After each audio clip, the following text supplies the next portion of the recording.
Hey everyone, welcome to Wildlife Inspired. I'm your host, Scott Keys. In today's video, we're going to talk about intent and what is the goal of your photography. Right after this. Now, this is an audience participation video, so really going to rely on you down in the comments to let me know. I'm going to ask you a question. You're going to complete the sentence, but I want to give you the backstory of how this came about. As I've said in many of my videos, I'm a thinker. So if I'm in the shower or driving the car, I'm normally thinking about birds or photography, a very limited scope, but I think about it a lot. And I had this conversation, and this topic of intent had come up a couple times in my life, my work life, my personal life, in conversations that I was having. And I found myself having a very similar conversation with people. And the conversation was about intent. And I often do this at work when I'm advising maybe a young manager that I work with about how to have a conversation and to make sure the point gets across. Simple little tip is before the conversation starts, on a piece of paper, write down what the goal of the conversation is. What is the intent of the conversation? What do you hope to get out of it? And by glancing down at that little piece of paper, sometimes it'll bring you back in line to make sure that the conversation stays productive and stays on topic. So I was having a conversation with somebody last week about intent and found myself having this discussion about, do your actions line up with your intention? So I asked, what was the intention? And he stated the intention. And I said, well, what are you doing to create that intention? Now, this isn't one of those self-help motivational videos. This topic kind of gets out there that way sometimes, but really it's a pretty simple concept. Do your actions reinforce what you want? So of course, in my head, this somehow turns back into photography and bird photography. And I thought it's interesting. I asked myself this question: what's my intent? And the sentence went like this: the goal of my photography. And in my head, the goal meant when the image is viewed. So not the goal, not the process, but the product, the end result of my image. When I do photography, I want it to be blank. And one word came instantly into my head. So here's the audience participation part. You're going to complete the sentence. I'll put it down at the bottom. The goal of my photography is to produce images that are blank. And again, this isn't about process. For some people, photography really is, especially with wildlife, it's about the adventure, it's about the experience, it's about the nature. So this one's not so much about the process. If the goal of your photography is to be happy, again, that would be the intent, then I would ask you to kind of challenge your behaviors around that. Are you really doing things that make you happy? But in this case, I'm talking much more about the final product. So when you look at your screen, what do you want to see?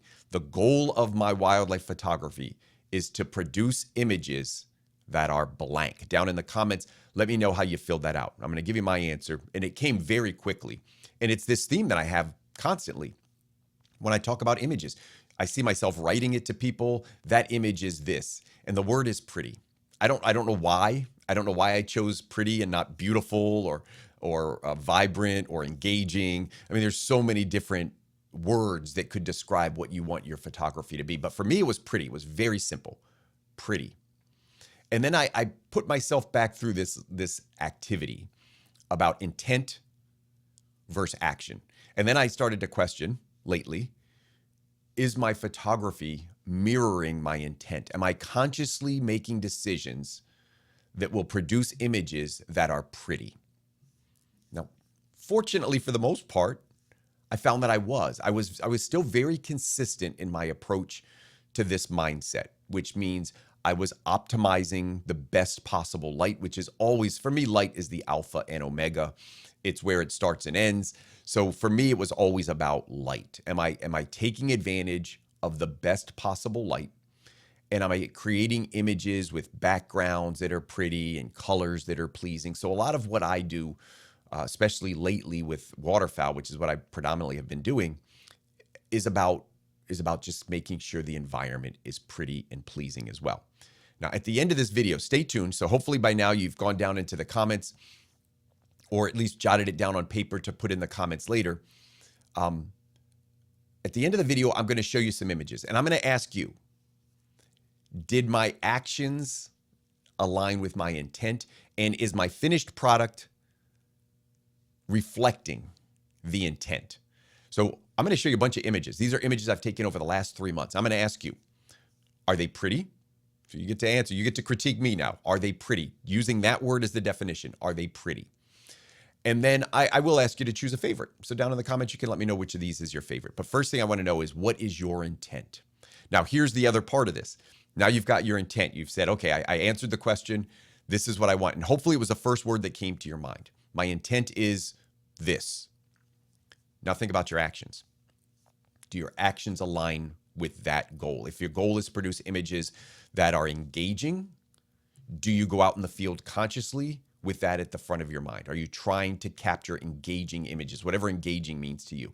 If your goal is beautiful, if your goal is action, if your goal is technical, I want image to be sharp. I mean, maybe somebody out there said, the goal of my photography is to produce images that are sharp.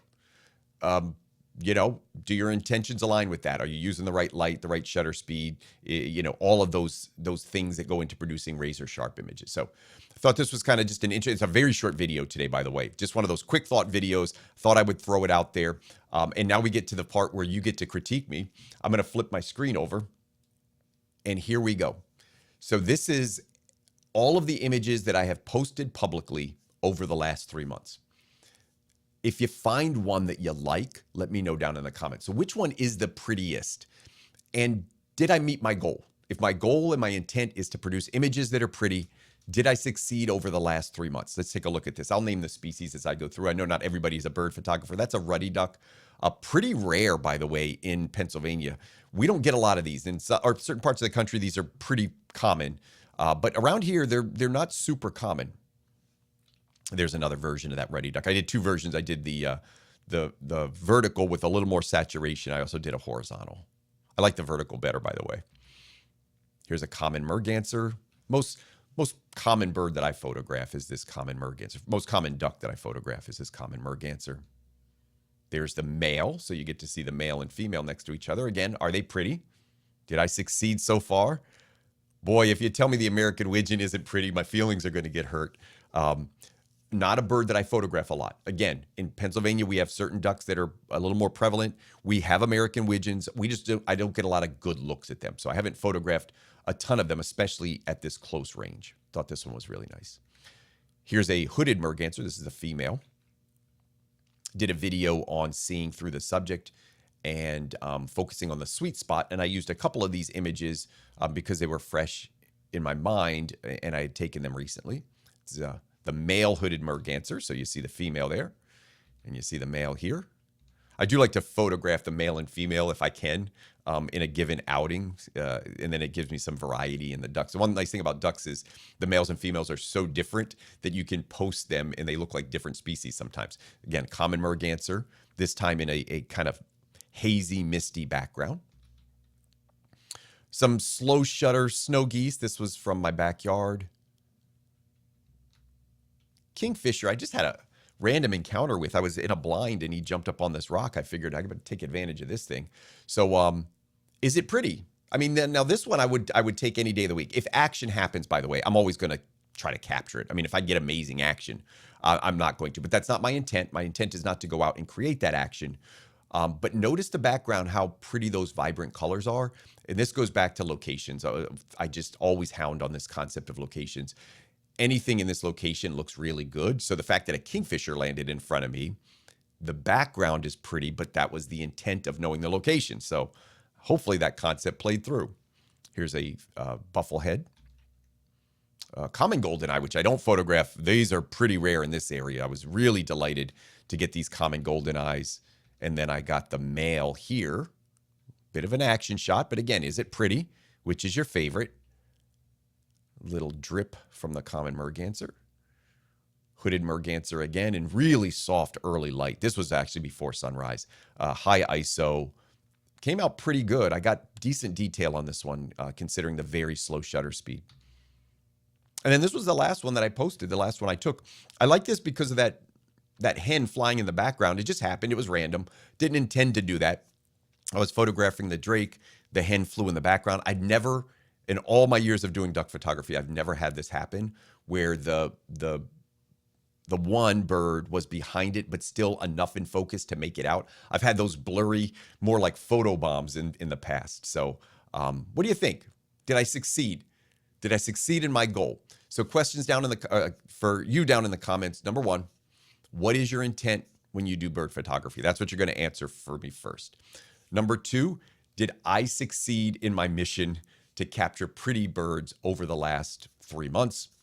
And number three, if you have a favorite, down in the comments, let me know what was your favorite image that I showed. Feel free to rewind this little section and watch again.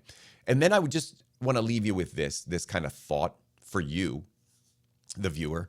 For many of you who are getting into bird photography more seriously, or any type of wildlife photography more seriously, do you think about your intent and what your goal is? And more importantly, do your actions line up with that?